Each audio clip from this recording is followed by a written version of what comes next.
Assalamualaikum warahmatullahi wabarakatuh. Yang terhormat Ibu Putri Dwi Aprilia Nurkasana selaku dosen pengampu lingkungan bisnis dan manajemen dan juga teman-teman yang berbahagia. Di sini kami dari kelompok 2 akan mempresentasikan mengenai kepemimpinan memotivasi pegawai. Baik, sebelum itu perkenalkan anggota kelompok kami. Yang pertama ada Herlinda Amelia dengan NPM akhir 045, yang kedua saya sendiri Muhammad Rafi Reza Irawan dengan NPM akhir 101. Yang ketiga ada Afrizal Aditya Kumompulo dengan NPM akhir 213. Ada Hanum Dwi dengan NPM akhir 368. Lalu ada Berlinda Putri Alfi dengan NPM akhir 371. Lalu ada Dinda Naila dengan NPM akhir 380. Dan yang terakhir adalah Ahmada Aulia dengan NPM akhir 402.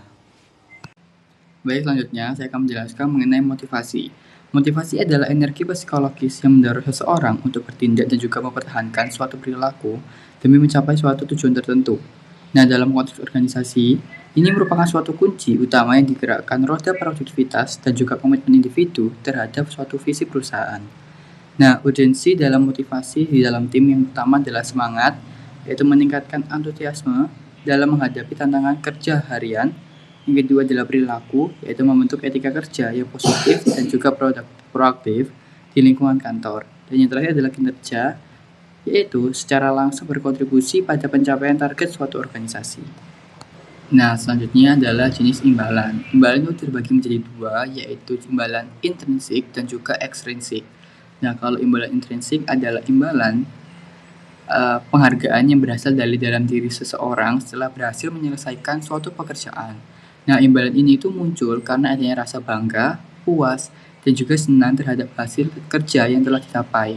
Nah, kalau imbalan intrinsik adalah imbalan atau penghargaan yang berasal dari luar diri seseorang. Bentuknya dapat berupa gaji, bonus, promosi jabatan, maupun penghargaan dari perusahaan atas hasil kerja pegawai.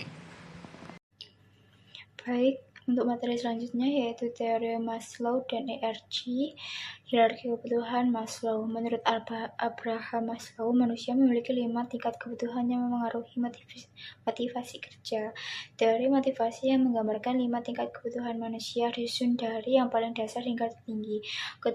Kebutuhan fisiologis, keamanan, sosial, penghargaan, dan aktualisasi diri. Menurut Abraham Maslow 1943, manusia harus memenuhi kebutuhan dasar yang lebih rendah sebelum termotivasi untuk mencapai tingkat yang lebih tinggi.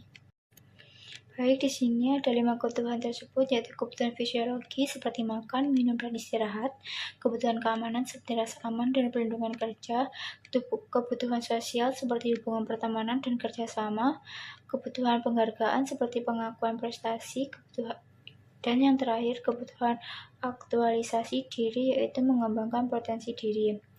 Menurut Maslow, kebutuhan yang lebih rendah harus dipenuhi terlebih dahulu sebelum mencapai kebutuhan tingkat yang lebih tinggi. Selanjutnya yaitu teori RG Alderfer. Teori RG merupakan pengembangan dari teori Maslow. Alderfer membagi kebutuhan menjadi 3 bagian, yaitu yang pertama existence atau kebutuhan hidup, yang kedua relatedness atau kebutuhan hubungan sosial, dan yang terakhir growth atau kebutuhan berkembang diri. Semakin kebutuhan pegawai terpenuhi, maka motivasi kerja juga akan meningkat. Oleh karena itu, organisasi perlu memahami kebutuhan pegawai agar mereka dapat bekerja lebih baik. Untuk materi selanjutnya akan dijelaskan oleh rekan saya. Selanjutnya saya akan menjelaskan teori 2 faktor Herzberg. Frederick Herzberg menjelaskan bahwa terdapat 2 faktor yang memengaruhi motivasi kerja pegawai, yaitu faktor higienis dan faktor motivator.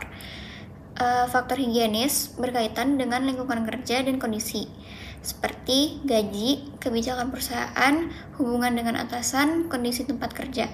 Faktor ini tidak langsung meningkatkan motivasi, tetapi jika tidak terpenuhi, dapat menyebabkan ketidakpuasan kerja. Yang kedua ada faktor motivator. Faktor motivator berkaitan dengan isi pekerjaan itu sendiri, seperti prestasi kerja, pengakuan, tanggung jawab, dan kesempatan berkembang.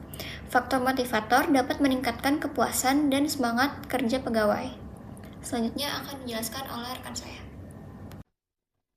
Materi selanjutnya yaitu teori kebutuhan dari McClellan. Intinya McClellan ini bilang kalau motivasi kerja kita itu digerakkan oleh 3 hal utama. Poin yang pertama adalah kebutuhan pencapaian. Nah, tipe ini orang yang haus akan prestasi. Mereka bukan cuma mau kerja asal selesai, tapi mereka pengen hasilnya itu maksimal dan memuaskan. Biasanya orang dengan tipe pencapaian tinggi ini suka banget sama tantangan dan lebih senang kalau kerjaannya itu ada feedback atau evaluasi yang jelas. Jadi, mereka tahu sejauh mana mereka sudah berkembang. Kemudian, ada kebutuhan afiliasi. Kalau yang ini beda lagi, fokusnya bukan di target, tapi di orangnya. Mereka punya keinginan untuk punya hubungan sosial yang baik dan harmonis di kantor. Jadi mereka ini tipe yang team player banget, senang kerjasama, dan biasanya paling tidak suka kalau ada konflik atau suasana kerja yang kaku. Bagi mereka, kenyamanan dalam lingkungan kerja itu nomor satu, supaya mereka bisa tetap produktif. Dan yang terakhir yaitu kebutuhan kekuasaan. Tapi perlu diingat, kekuasaan di sini bukan berarti pengen menang sendiri ya, melainkan keinginan untuk mempengaruhi, mengatur, atau memimpin orang lain demi mencapai tujuan organisasi. Orang dengan dorongan ini biasanya punya jiwa kepemimpinan yang kuat. Mereka tahu cara menggerakkan anggota timnya dan sangat percaya diri waktu harus mengambil keputusan yang penting. Selanjutnya akan dijelaskan oleh rekan saya. Nah, selanjutnya saya akan menjelaskan tentang perspektif proses motivasi. Sebelum itu, perkenalkan nama saya Prizal Aditya Kumaula dengan NPM akhir 213.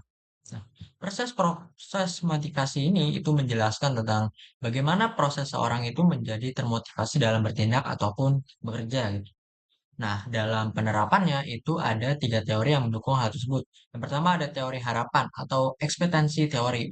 Dalam teori ini menjelaskan bahwa seseorang itu akan bekerja lebih keras jika percaya pada usaha yang dilakukan akan menghasilkan penghargaan yang sesuai. Nah, contohnya itu misalnya karyawan yang akan bekerja lebih keras kalau misalnya targetnya itu benar-benar bisa dicapai, atau kalau misalnya dia diberikan pekerjaan, dia dijanjikan sebuah bonus. Nah, itu kan pasti akan meningkatkan uh, efektivitas kerja karena adanya suatu harapan gitu. Nah, selanjutnya yang kedua ada teori keadilan atau equity theory. Nah, berdasarkan teori keadilan, pegawai itu akan merasa termotivasi jika misalnya mereka diperlakukan secara adil dibandingkan dengan pegawai yang lain. Nah, individu itu biasanya akan membandingkan seperti usaha, gaji, dan penghargaan. Nah, kalau misalnya usaha yang diberikan oleh satu pegawai itu misalnya lebih besar daripada pegawai yang satunya, tetapi benefit yang diberikan ternyata lebih besar pegawai yang satunya, itu pasti akan menyebabkan rasa ketidakadilan untuk diri kita sendiri kan. Sama halnya dengan gaji dan penghargaan gitu. Jadi individu itu pasti akan membandingkan 3 hal tersebut. Nah, selanjutnya yang ketiga itu adalah teori penerapan tujuan atau goal setting teori. Teori ini itu menjelaskan bahwa pegawai lain akan termotivasi jika misalnya memiliki tujuan yang jelas dan menantang. Nah, kenapa menantang? Karena tujuan yang terlalu mudah itu akan menyebabkan kurangnya motivasi.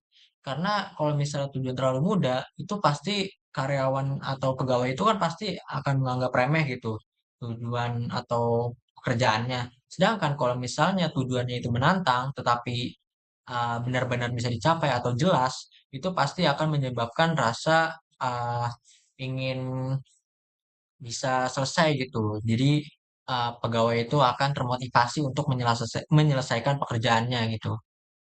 Terima kasih. Selanjutnya adalah perspektif penguatan. Perspektif penguatan ini menjelaskan bahwa perilaku pegawai dapat dibentuk melalui penghargaan maupun hukuman.